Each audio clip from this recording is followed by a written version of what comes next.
Hello everybody, welcome to my channel.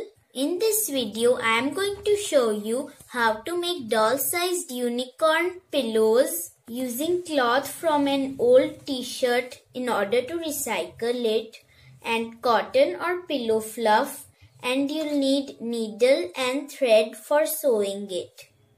Now you can also use fabric glue or hot glue gun, but in making pillows, I prefer you to use needle and thread.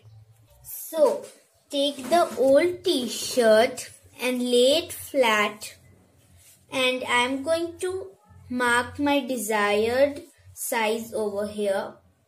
After marking my size, I am going to cut it out using scissors. After cutting, I am going to make a unicorn design before stitching.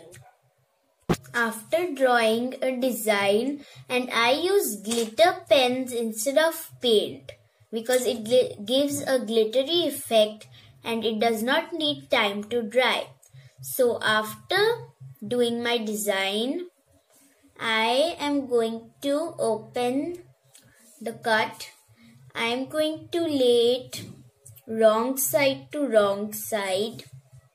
After laying wrong side to wrong side, I am going to take a needle and thread. I am going to take the thread and tie a knot by rolling it on my fingers and by rolling it again.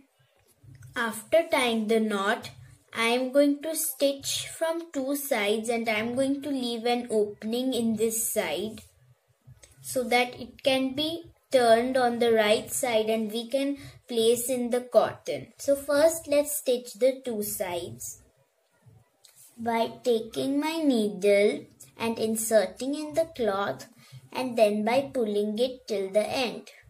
And then I am going to insert my needle in again on the other side, and I am going to repeat the same step.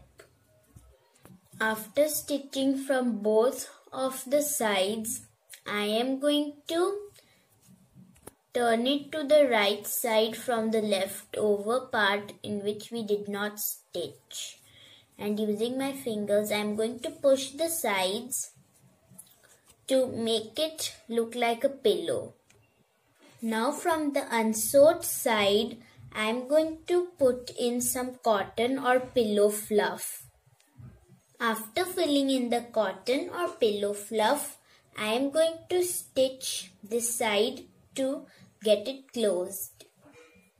And after stitching the sides, your doll will have a very own unicorn pillow. You can make more with different sizes and different designs for more pillows. So I hope you liked my video and subscribe to my channel so I make more videos. Bye and thanks for watching.